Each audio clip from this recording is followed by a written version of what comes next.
technologies that will be enabled as we roll out the full incarnation of 5G, the standalone 5G, is going to really bring computing power to the edge. It's going to bring the ability to have sensors connected to machines to machines, automation, robotics, big data analytics, artificial intelligence.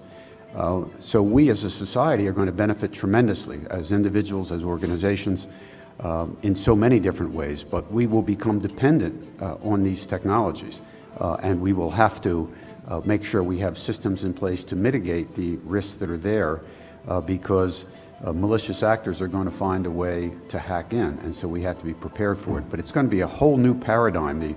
The level of dependency that we're going to have is so much greater than we've had before. We see a hint of it with some of the recent attacks on the Colonial Pipeline, the water treatment plant, and so forth, but that's only a hint of how dependent we're going to become. You look at the ransomware as an example, and if you think back to the major breach at the Office of Personnel Management, quite some years ago, it's like folks are hapless victims, and it's kind of like a woe is me, and they just keep going with the same old thing. So it's like ransomware. Some really smart folks like Ed Amoroso, former longtime CISO at AT&T, said, well, we can't block the payments for the ransomware yet. We have to give major organizations a chance to get their act together in terms of what they're going to protect, how they're going to protect it, having the backups, the basic things they've to do.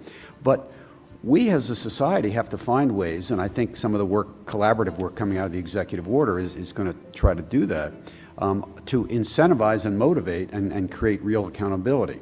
And you just can't wait until there's like a major breach and say, then there's going to be accountability. There need to be systems in place, and the leaders of organizations need to be held accountable to implement those kinds of things with internal audits, external folks evaluating what you're doing, and the leaders of government and the leaders of private companies, they should be shown the door if they don't do the kinds of proactive risk management that's really necessary. I mean, it's shame on us that we really haven't taken this stuff seriously.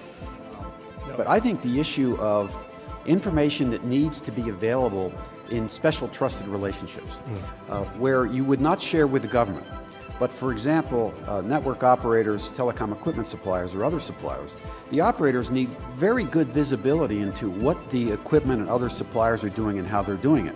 A level of detail, a level of visibility that you would never for a second give that kind of information to any government anywhere in the world. Any entity, And the idea of, in addition to promoting R&D and training, we need to promote how can there be greater transparency? How can there be greater visibility without causing greater vulnerabilities? So what number of benefits from open source?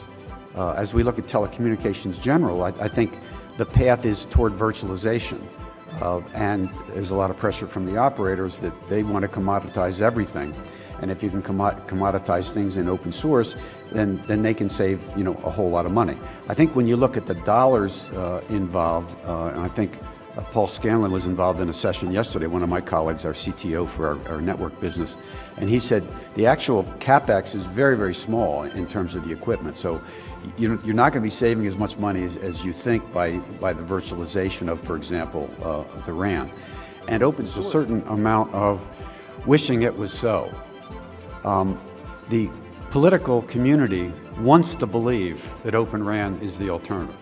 They want to believe that.